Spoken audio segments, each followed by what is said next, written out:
हनुमान जी के थे 5 भाई और इस कारण हुआ था हनुमान जी का जन्म। दोस्तों नमस्कार, मैं आज आपको हनुमान जी के 5 भाइयों के बारे में बताऊंगा।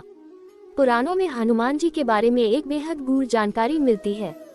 इसमें हनुमान जी के भाई बहन आदि की जानकारी मिलती है। वाल्मीकि रामायण, अद्भुत रामायण, आनंद रामायण आदि सैकड़ों रामायण के अलावा पुराणों में उनके जीवन का यशगान किया गया है। पुराणों के अनुसार हनुमान जी के 5 सगे भाई थे और भीम को मिलाकर 7 भाई थे। उल्लेख मिलता है कि हनुमान जी के 5 सगे भाई थे जो विवाहित थे। ब्रह्मांड पुराण में वानरों की वंशावली के बारे में विस्तार से जानकारी दी गई है। इसी में हनुमान जी के सगे भाइयों के बारे में जिक्र मिलता है।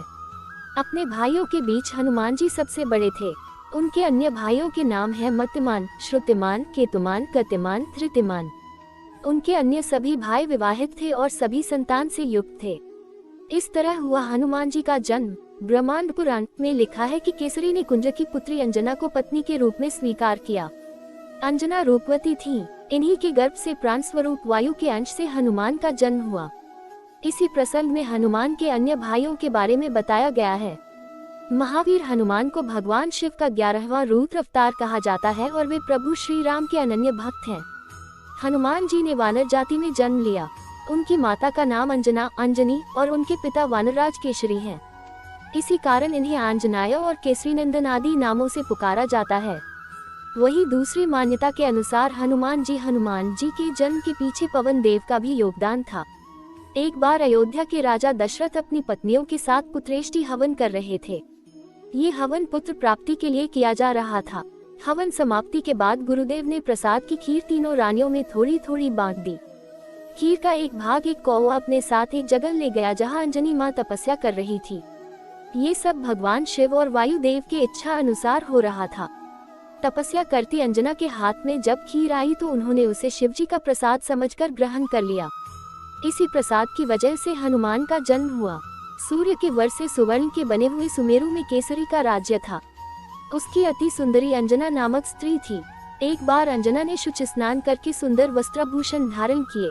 उस समय पवन देव ने उसके कर्णरंध्र में प्रवेश कराते समय आश्वासन दिया कि तेरे यहाँ सूर्य, अग्नि एवं सुवर्ण के समान तेजस्वी, वेद वेदांगों का मर्मज्ञ, विश्वंध्य महाबली पुत्र होगा। और ऐसा ही हुआ भी। कार्तिक कृष्ण चतुर्दशी की महानिशा में अंजना के उदर से हनुमान जी उत्पन्न हुए। दोपहर बाद सूर्योदय होते ही उन्हें भूख लगी। माता फल लाने गई। इधर लाल वर्ण के सूर्य को फल मानकर हनुमान जी उसको लेने के लिए आकाश में उछल गए। उस दिन अमावस्या होने से सूर्य को ग्रसने के लिए राहु आया था, किंतु हनुमान जी को दूसरा राहु मानकर वह भाग गया। तब इंद्र ने हनुमान जी पर वज्र प्रहार किया। उससे इनकी थोड़ी टेढ़ी हो गई, जिससे ये हनुमान कहलाए। इंद्र की इस दृष्टता का दंड देने के लिए पवन देव ने प्राणी मात्र का वायु संचार रोक दिया। तब ब्रह्मादि सभी देवों ने हनुमान को वर दिए।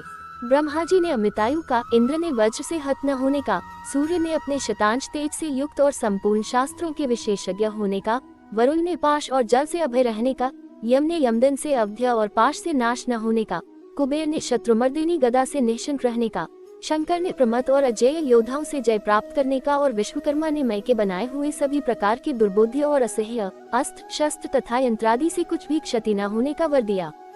इस प्रकार के वरों के प्रभाव से आगे जाकर हनुमान जी ने अमित पराक्रम के जो काम किए वे सब हनुमान जी के भक्तों में प्रसिद्ध हैं और जो अश्रुत या अज्ञात हैं वे अनेक प्रकार की रामायणों, पद्म, स्कंद और वायु आदि पुराणों एवं उपासना विषय के अगणित ग्रंथों से ज्ञात हो सकते हैं।